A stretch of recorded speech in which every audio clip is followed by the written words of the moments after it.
You know, every year I struggle a little bit about what it is that I should be covering in my presentation. There's so much going on in the community. You're going to hear a lot more about what the county is up to in the media, so I'm not going to cover a lot today. Certainly all of you are involved in and responsible for so much of the success that we've experienced here in St. Clair County. You should be thanked for it. And I'd encourage you to continue talking with your neighbors, your friends, your family, folks you run into in the restaurants, to let them know about all of the great things that are going on in this community. So, I like to look at this event as an annual shareholders meeting.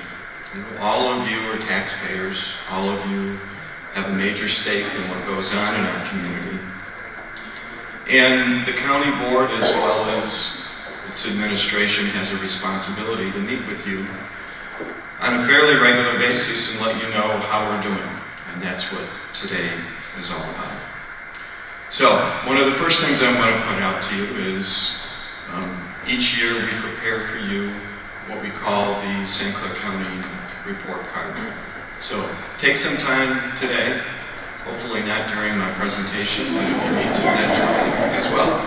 But take some time today and look this over, and I'm sure all of you kept your report cards from last year so you could see how we did compared to last year.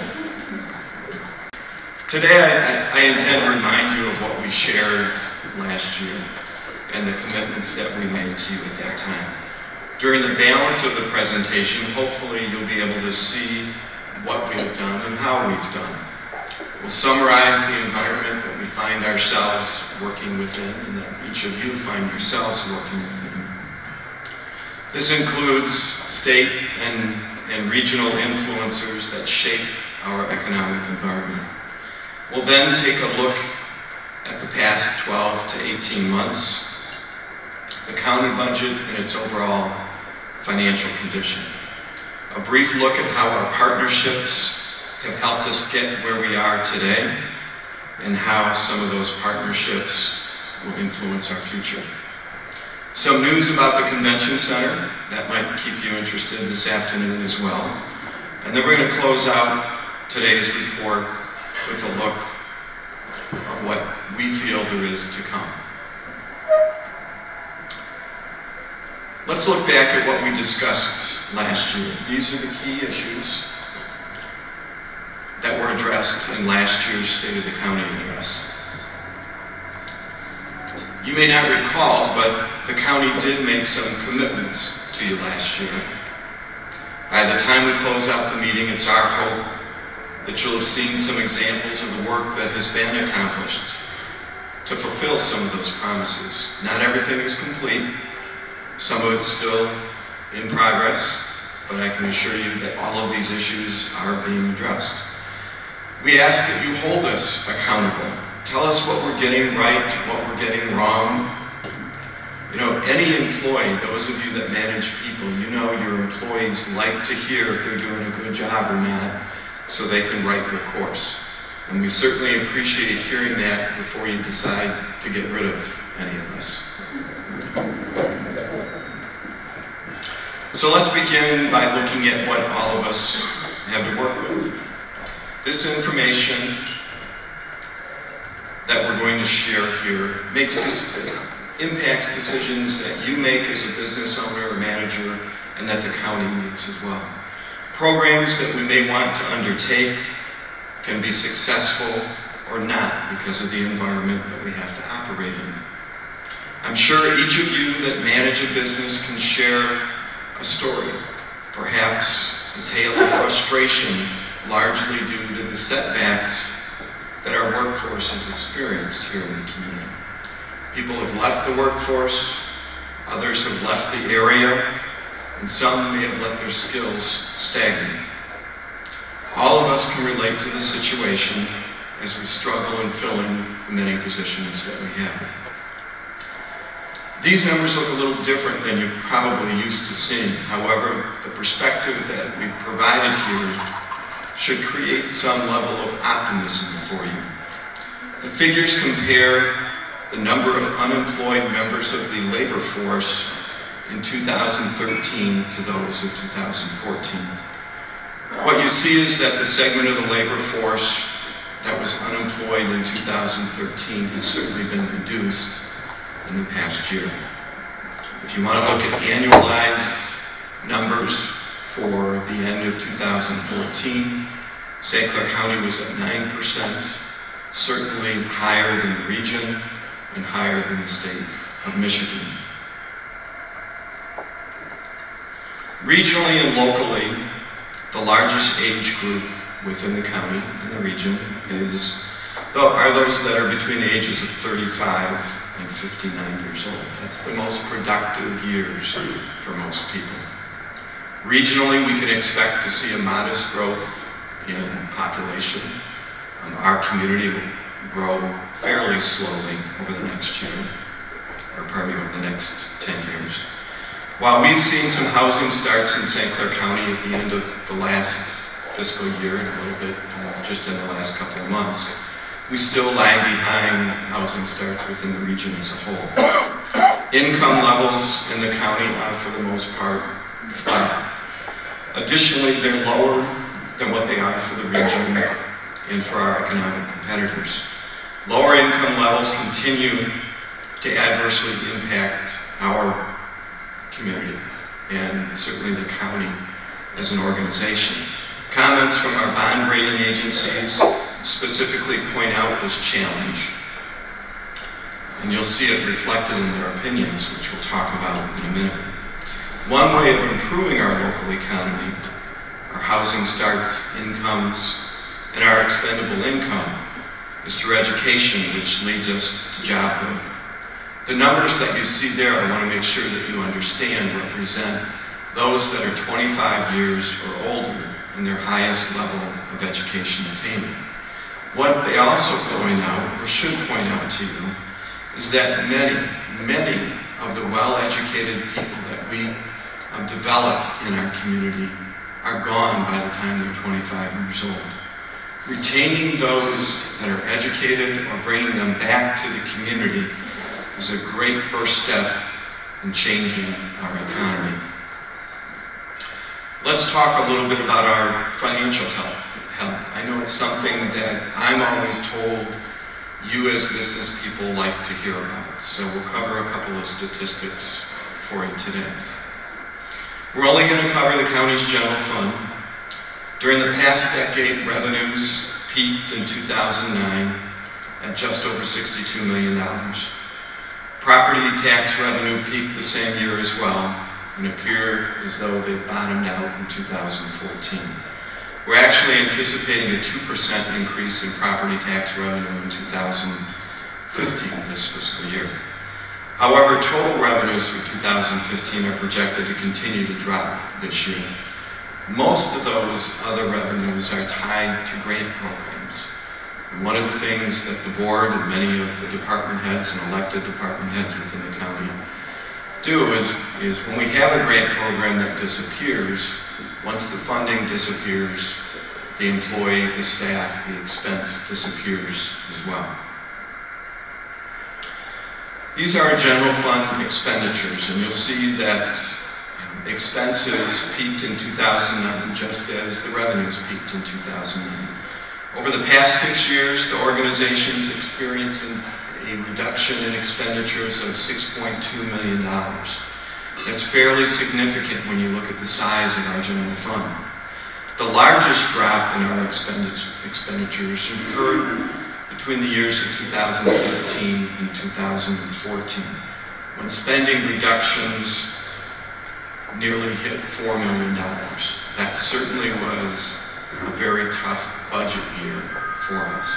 And I want to thank the board for sticking to their guns and ensuring that we ended up with a balanced budget that year in spite of all of the reductions that were necessary. During this entire period of time, from 2009 to the present, the board never once dipped into their fund balance. And in fact, during that period of time, as I have said many, many times, and commissioners have reported to you as well, The county's fund balance, general fund balance, has actually grown during that period of time. Currently, the general fund has reserves in the area of $9.4 million. The board adopted a fund reserve policy a number of years ago and set targets of reserves between 15 and 20%. It's something that bonding agencies look at. They want to ensure that we've got some funds set aside, and currently our balance is right around 17%. These reserves are crucial to our organization to ensure that there is a continuity in the provision of services, and that unexpected emergencies can be very easily addressed. And certainly, as I mentioned, our bond rating agency likes to see that we've got money in the bank, and in fact, they'd like us to increase that significantly. Every year, the county's actuary assesses the condition of our post-employment obligations. They then advise the county on the contributions that are needed to fund these anticipated liabilities. The actuary always looks back at the preceding year. They look at the characteristics of the existing workforce, those folks that are already retired, and the level of benefits that are being offered at the present time. And then they advise us on where they believe we're going to be for the life of the plan. What you see here are the most recent findings from the actuary based on their report released in October of 2014. The actuary has reported that St. Clair County is better funded in both pension and health care than most municipalities in the state of Michigan, and even more so than what they see with municipal government across the nation. The market crash of 2009 impacted the county just like it did your 401ks and your other savings and investment programs. But over the years, the board have been taking steps to do what they can to bring that back up and rebuild those funds. Investments have performed better. The Board of Commissioners have been implementing changes that reduce our benefit costs and increase our contributions to the system. 4 years ago, we were advised by the actuaries that our retirement health care system would be completely depleted within 5 to 7 years. The most recent actuarial report found that this outlook has changed considerably.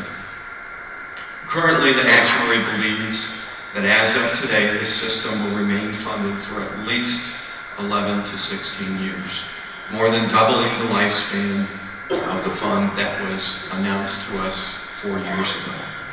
Changes that the board continue to make to the benefits that are provided, increasing the contributions they're making to these liabilities and closing the system to new hires will all help extend the system further. In 2014, the Retirement Health Care Fund actually grew, reflecting a positive trend and the benefits of all of the changes that have been made over the last couple of years. 2 weeks ago, the county received its most recent bond rating opinion.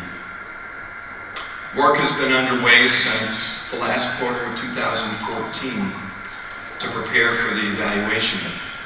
County administration had several expectations for this call. We expected that the rating would take a hit given what's occurring in governmental finances regionally.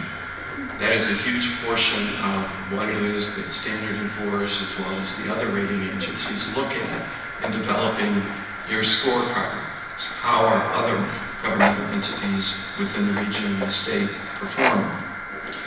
The call came on the heels of news about Wayne County's challenges, as well as news that was showing up in financial reports about the state of Michigan and their budget revenue shortfalls and adjustments that were necessary for 2015, as well as news about the liabilities for the economic incentive programs that were offered many, many years ago.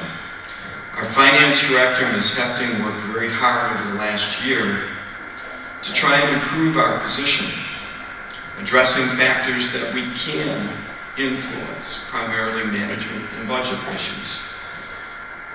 These things include financial planning, budget discipline, building our reserves or our fund balance, and financial reporting activities. The call 2 weeks ago was both a relief as well as somewhat of a letdown. We thought we'd be able to improve our position.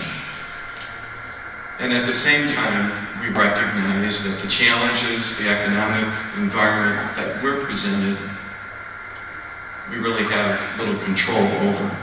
We certainly are grateful for the affirmation of our previous rating, but we look forward to improving that in the future. These are comments that are taken directly out of the rating agency's opinion letter. It's their rationale for their rating. As you can see, Standard & Poor's believes we're doing a lot of the right things.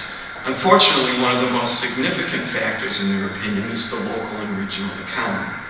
And there's not a lot that we can do to affect that needed change. However, we've got to remember that a bond rating is a reflection of the value a community offers to those that decide to invest here. It impacts each of us in one way or another.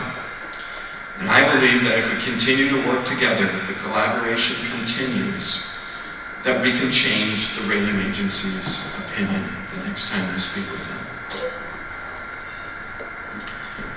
Let's look at our outlook for the budget. We use, as we've shared with you before, a 5-year budget model. We've used it for at least a decade now, and the experience has shown that it's extremely reliable. Usually the reality ends up within about $100,000 or just over of what the budget model says we will be in. That reliability of the model provides a great deal of confidence as well as comfort to administration and the Board of Commissioners. What's really important to the model are the assumptions that we build in to the model.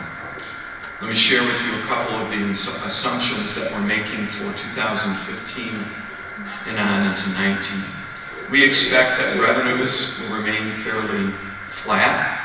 We'll see some slight increase in property taxes, usually about 1.6 we expect over the next couple of years. Other revenue sources will remain relatively flat as well. Money is drying up at all levels within government, and whatever it is that the state of Michigan can send us or that Washington can send us to run programs, we certainly appreciate it. We expect that our capital expenses will be flat, wage and benefits will grow at a very modest rate, and our operating expenses will be held at inflationary levels. Overall, the 5-year outlook from a budgeting standpoint is one that can be and certainly should be described as flat, stable, and focused on holding the line. And in order to do this, the organization will have to adopt a strategy of budget discipline. Let's move on to a review of what's happened in 2014. A lot of great news has been shared with you about what's going on within the state of Michigan by the Lieutenant Governor, and we certainly played a significant role in that. If you attended the EDA's annual luncheon about a month ago, you received some of this information, and a little bit of it will be a rehash for you. This information is taken directly from their report, and as you can see, we had a pretty encouraging year. Some of the specific projects that occurred over the last year include Attica Manufacturing, the Eisman Group, Automotive, LTC role in engineering, and certainly SMR Automotive Systems, which is quickly becoming the county's largest employer. The private sector certainly demonstrated their confidence in the community last year, and any of you who invested in your business or expanded your business this past year, we certainly want to thank you for doing so. Quality of life is a big driver for those making investment decisions. It can be a business decision, a family decision, or even just a decision about where to go for vacation this year. A common measure of quality of life is opportunities for leisure time.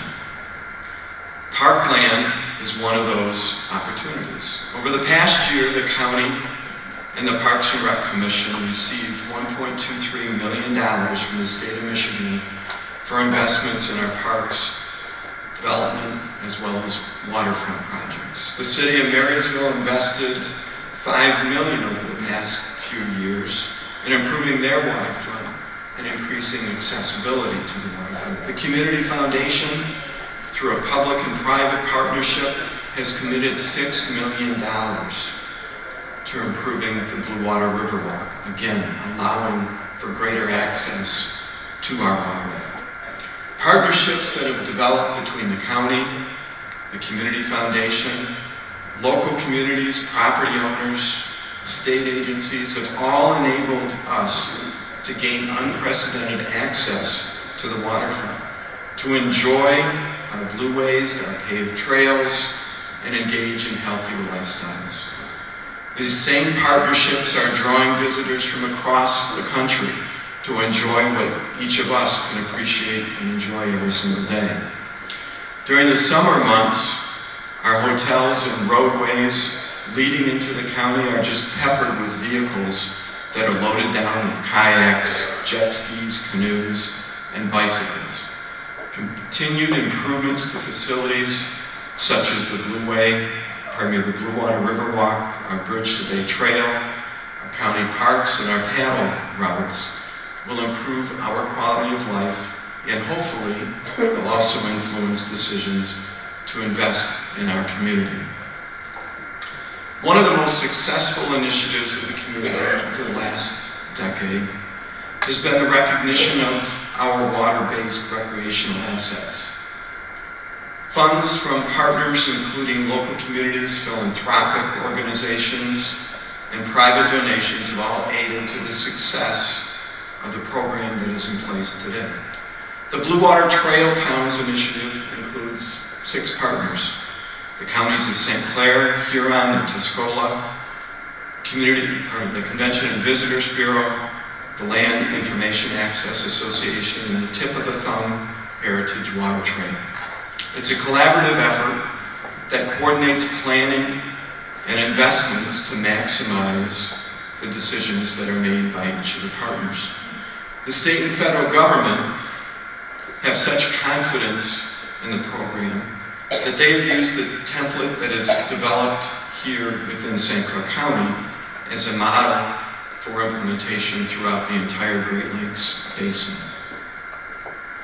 The Island Loop Trail, Michigan's first national water trail, and up until just a few weeks ago, the state of Michigan's only national water trail, has garnered a great deal of recognition lately.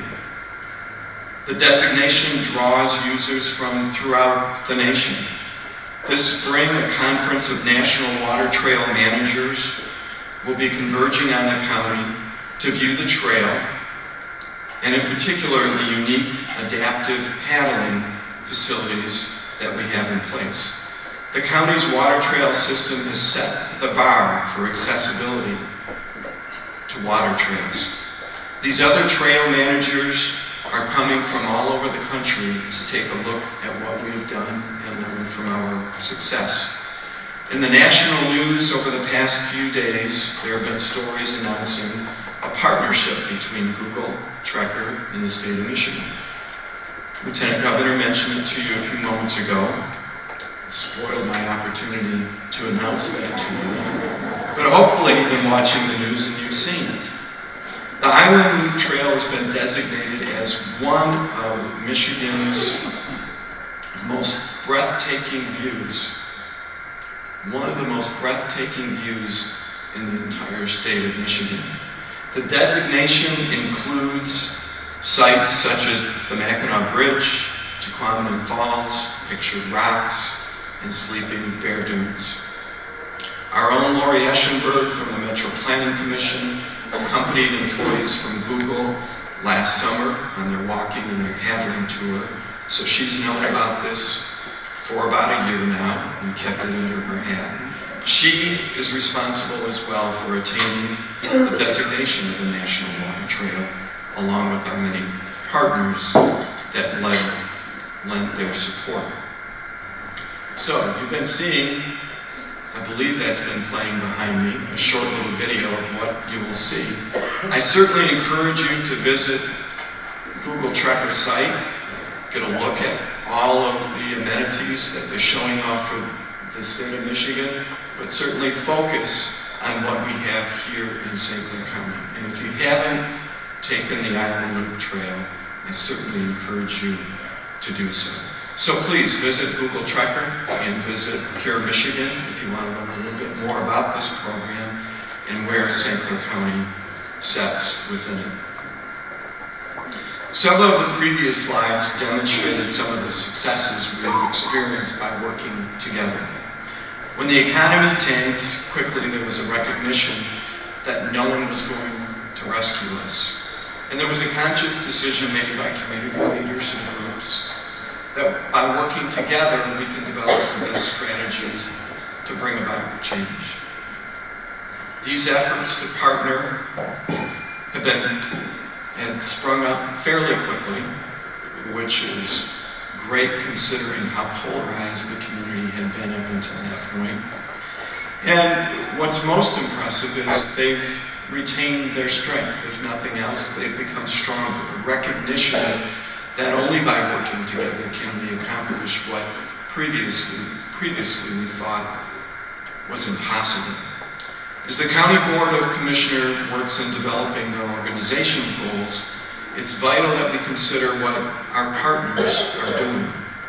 Here are a few examples of the types of priorities that two of our collaborating partners will be pursuing. The first is Blue Meets Green. It's an advocacy group that Commissioner Bowe explained a little bit about. The majority of the members of Blue Meets Green represent the private sector, and they encompass many other organizations as well. If you want to know more about that group, or if you're interested in participating, you saw the folks stand up that have been involved. I'd certainly suggest that you get in touch with one of them and see what you can do to join and help this group out. The other group that we're looking at with respect to formulating our goals is the EDA.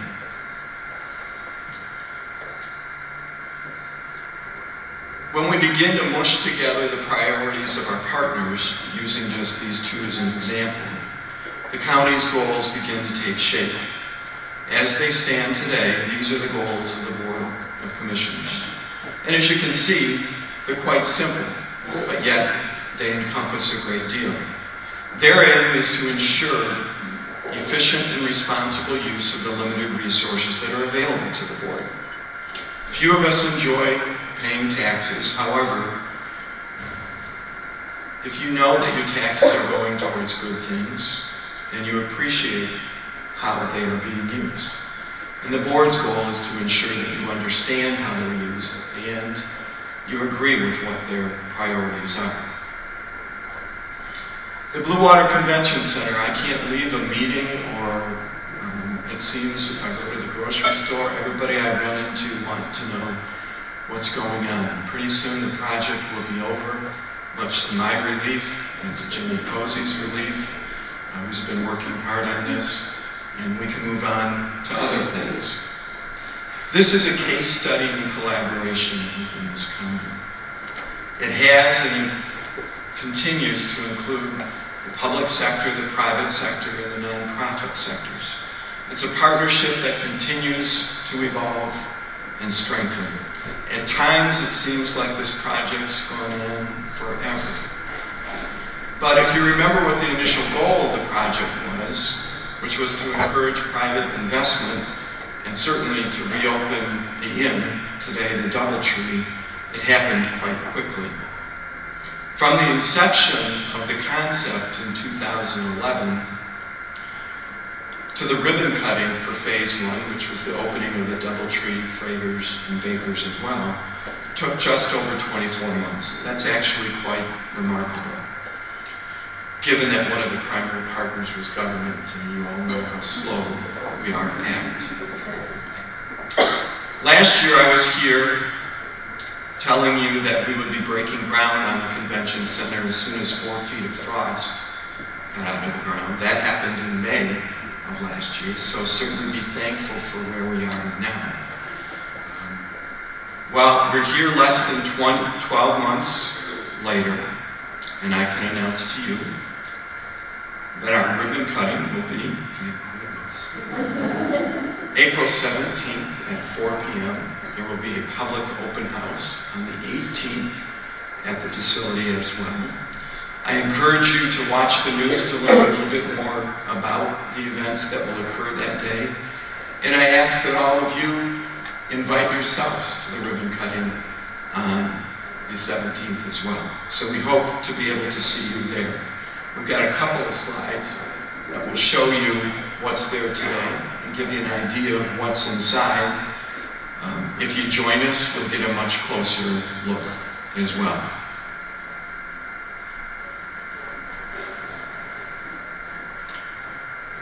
So what can we expect in 2015? Perhaps the biggest announcement this past year involved our two wonderful hospitals. Each of us will benefit from the major investments that both organizations will be making in the coming months. Thank you to both the Clair and certainly to St. Joseph Mercy as well. You can expect to see industrial expansions and new construction throughout our county. The EDA has estimated that currently there are opportunities in the works worth an estimated $150 to $200 million, which could result in 500 to 700 new jobs in 2015. Commercial investments are in the works as well. They include hotels, an expansion of DoubleTree. Certainly, given the kind of activity we anticipate at the convention center, we are going to need additional keys, rooms, or beds that can support the convention center. And I think that's why you see the construction that you do, whether it's out at the interchange in Water Street, downtown Port Huron, or the discussions that are taking place down in Green City or St. Clair to open up or reopen small boutique hotels. The market certainly exists in our community. You'll see continued expansion and dining, as well as entertainment and retail opportunities in the Port Huron area, Marine City, Marysville, and Fort Gratiot. Issues that we certainly need to keep our eye on. Well, you know, numerous studies have demonstrated that we still have problems or, challenges with our existing workforce. The largest is probably the mismatch between the skills that many of them have received over the years and what it is that employers are looking at. What I can tell you is through some unique partnerships between our school districts, RISA, and the business community, this is an issue that is being addressed at the present time in our community. And there will be a great program that will kick off this summer at RISA that is designed specifically to begin addressing this and training a workforce that can meet the needs of our businesses. Our recent bond opinion points out that we must continue to address unemployment as well as household income issues. Federal and state policy changes can impact you as well as the county. We're not exempt from the rules that are put in place by Washington or Lansing. Sometimes these changes present opportunities, and sometimes they represent challenges that we have to adjust to. Continuing to invest in our assets, whether it's our parks, our infrastructure, our roads, things that we've got to continue with. They create a buzz within the community, they create some jobs, and they show those that are driving through our community or looking at our community that we are investing in the world, that we're asking them to set down some roots in. You know, the improvements to downtown St. Clair, they're a very good example of continuously improving what you've already got. We've got some great parks in our downtowns and along our waterfronts. But just as the private sector understands, especially if you're in the retail world, that about every 5 to 7 years you've got to recreate yourself, local communities need to do the same thing. You've entrusted the Board of Commissioners and county employees with a significant responsibility. We must remain faithful stewards of your taxes. We must ensure that the actions we take reflect the priorities of the community. We must make difficult decisions and choices that not everyone is going to like or even support. If those responsibilities and obligations are taken seriously, we can bring about positive and predictable change. The county can assist in building a strong and sustainable local economy, but it also takes a commitment on your behalf as well. And it's something that if we continue working together on, we can all benefit from. Our families, our neighbors, our children can all see a better future for St. Clair County. So, thank you very much.